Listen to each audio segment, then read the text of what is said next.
Agora, do ponto de vista científico, as duas justificações estão a ser dadas. Primeiro, que os combustíveis fósseis estão a esgotar. E segunda, que o dióxido de carbono que estamos a produzir está a alterar o clima. Ambas são falsas. Cada aluno da escola secundária que estuda química é capaz de fazer uma conta pegando na quantidade de oxigênio que existe na atmosfera. Este oxigênio foi produzido por fotossíntese, pelas plantas. A matéria orgânica produzida nos mesmos processos ficou enterrada, portanto, na forma de carbono, petróleo, gás natural, seja o que for, e corresponde a esse oxigênio que está na atmosfera. O oxigênio que está são mais ou menos 2 toneladas por cada metro quadrado da superfície terrestre. Em termos de carbono puro, isso corresponde a uns 800 quilos de carbono puro enterrado. Ora, destes 800 quilos, daquilo que se consideram jazidas conhecidas, tanto verificadas, do petróleo e do carvão, correspondem a mais ou menos 3 quilos. Ou seja, qualquer coisa de 0,3%.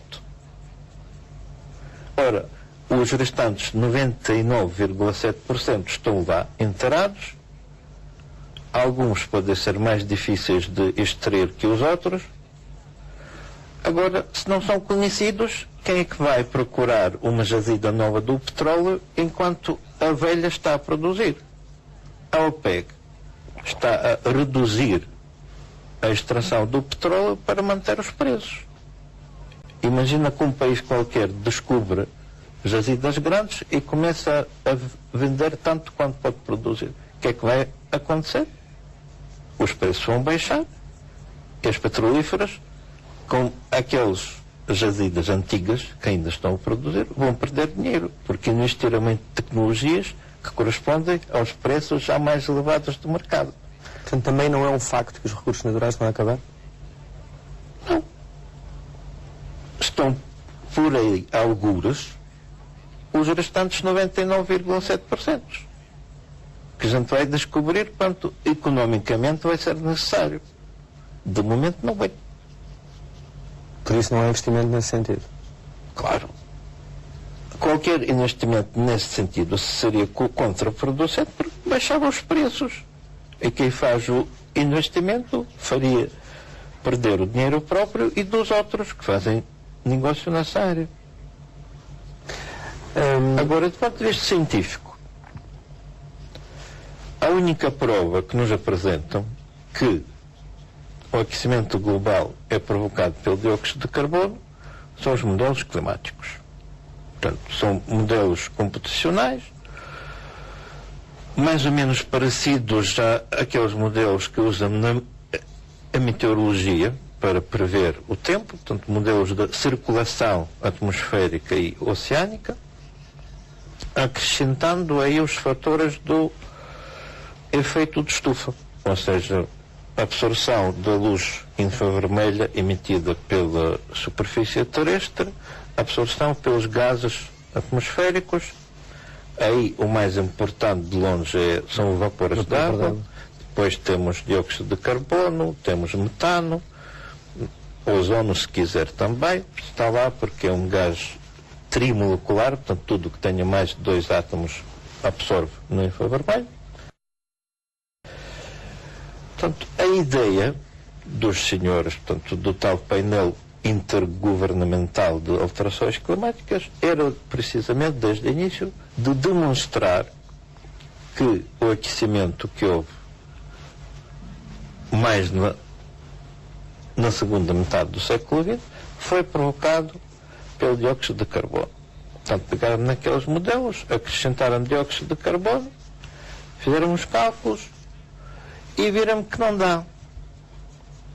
Então, foram buscar os feedbacks positivos, portanto, retroações positivas, portanto, suponham que aquilo foi feito, era incluir os efeitos de, por exemplo, aumentando a temperatura, vai aumentar a quantidade de vapor de água na atmosfera, o que aumenta ainda mais o efeito da estufa. Portanto, não só pelo próprio dióxido de carbono, mas também por água acrescentada, e é precisamente este efeito que dá as tais consequências catastróficas.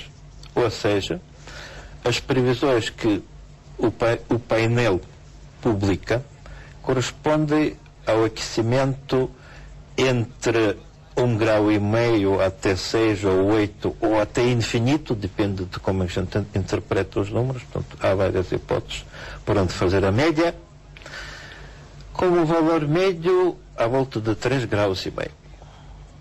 Ora, a consequência destes modelos, todos, é que, aquecendo a superfície, imagina que aquecemos a superfície num grau centígrado, é mais ou menos aquilo que aconteceu durante o século XX, aconteceu em 0,74 graus, na média, aquecemos.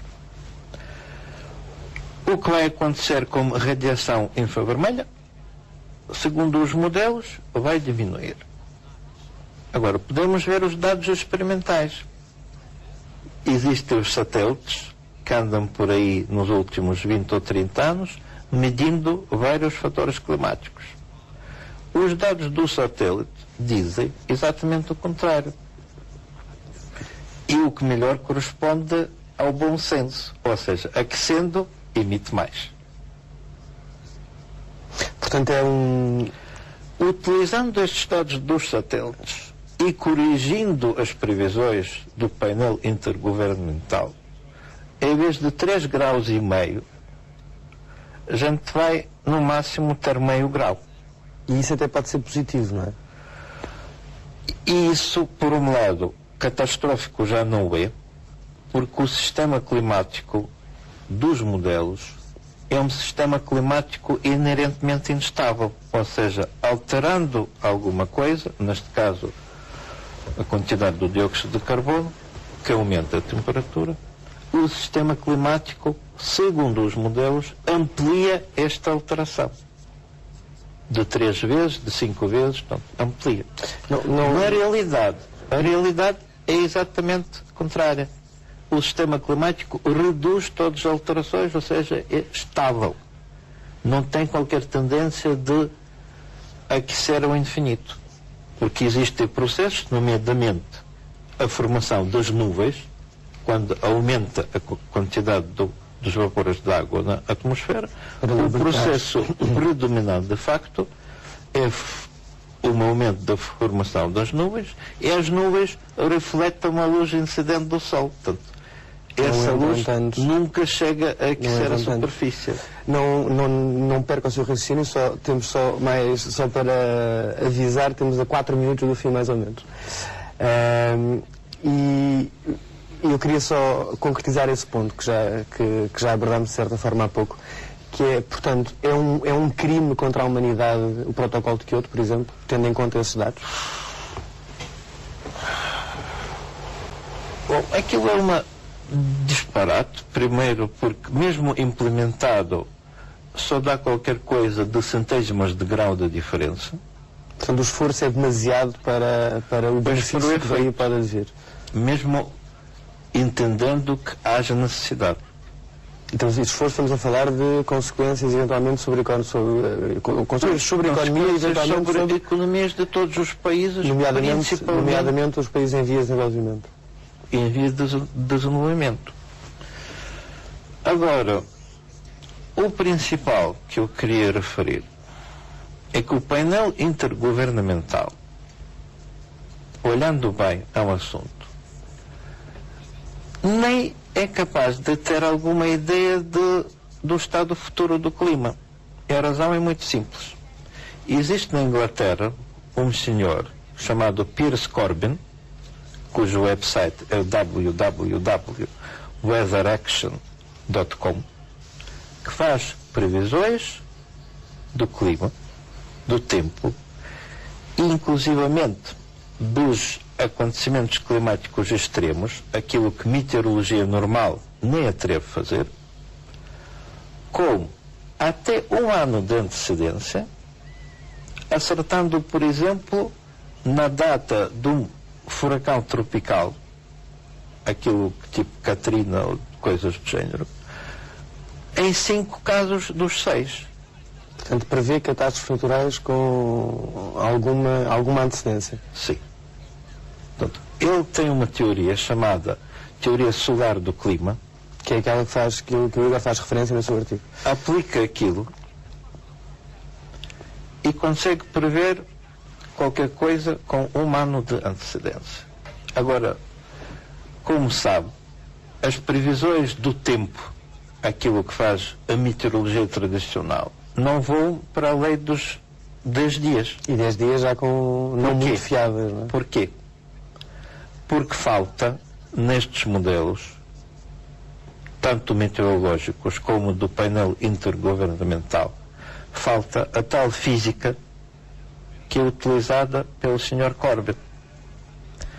Agora, portanto, estes modelos de aquecimento global falham nessa parte, ao ignorar ou não incorporar. Fundamental, a não incorporar a física essencial.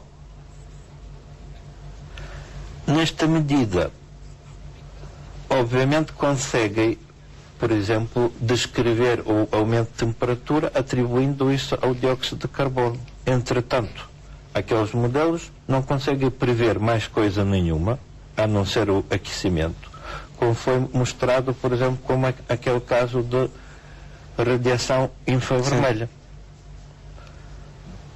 Agora, se o próprio funcionamento do sistema climático foi completamente deturpado, portanto, em vez de um sistema estável, criaram um sistema instável, obviamente nada consegue saber de nada. Do outro lado, mais uma coisa que eu queria referir é a questão estamos a chegar ao fim. dos combustíveis verdes. Já se sabe, e não são dados meus, são dados do Banco Mundial, que depois de ter entrado em vigor essa campanha de produzir combustíveis verdes nas áreas agrícolas, os preços de comida duplicaram no mercado mundial. Agora, com o número de gente que já morre de fome, e vi várias estimativas entre 10 a 15 milhões de pessoas por ano, tem mais um dado que irá agravar tudo isso. Para nós, duplicar o preço da comida é um inconveniente. Para muita gente, é uma questão de vida e da morte. Poderíamos continuar aqui certamente durante muito mais tempo a falar de tudo isto, mas infelizmente o nosso tempo já chegou ao fim. Muito obrigado por estes 45 minutos de conversa.